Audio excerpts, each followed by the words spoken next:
কিন্তু রাস্তার যে দশা এই রাস্তার ডাইরে হয়েছে। আসসালামু আলাইকুম।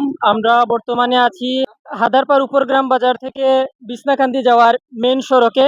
আপনারা সড়কের এই যে অবস্থা দেখতে পাচ্ছেন, ঈদের এখন চলছে ঈদের মৌসুম, আর এই মৌসুমে হাজার হাজার পর্যটক বিছনাকান্দি যেতে ইচ্ছুক এবং বিছনাকান্দি যাচ্ছেন।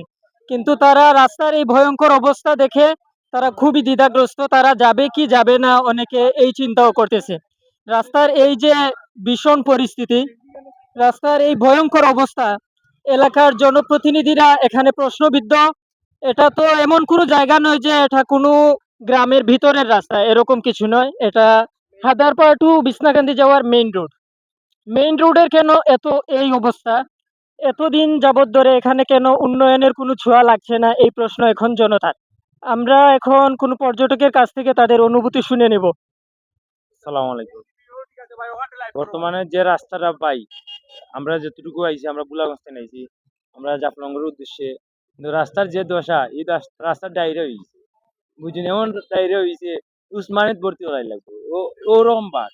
আর আপনারাও চাইয়া দেবেন না ওখানে অবস্থাটা, এই অবস্থায় আপনারা মানুষ চলতে গেলে একটা সিএনজি পর্যটক টুরিস্ট সকল আইয়া 8,000 চাইয়া দেবেন 8,000, এটা এলাকার বদনাম, বুঝছেন? আমরা খুব কষ্ট জার্নি করে আইছি, এর বাদে অনেকটুকু বাঙ্গা রাস্তা, অনেক জায়গায় মোটরসাইকেল নামিয়ে আটকে হওয়া লাগছে।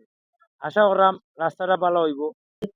ভাই যেখানে আমরা তো পানি লেগে যাইতে পারি না ভাই, সাইকেল চালাইতে পারি না, আমরা ভাড়াও টানতে পারি না, বা এমনি ওর মানুষও চলাফেরা করতে পারে না, এলাকার মানুষও বাজার হাটে যাইতে পারে না। এদিক দিয়ে বেড়া দেওয়া রাখছে ভাই, আর এদের রাস্তা তারা ঠিকও করে দেয় না, কিছু করে দেয় না। আমরা চলাফেরা করা অনেক কষ্ট হয়ে যায় ভাই। আমরা চাই এটার কোনো এটা সমাধান হইতে পারে।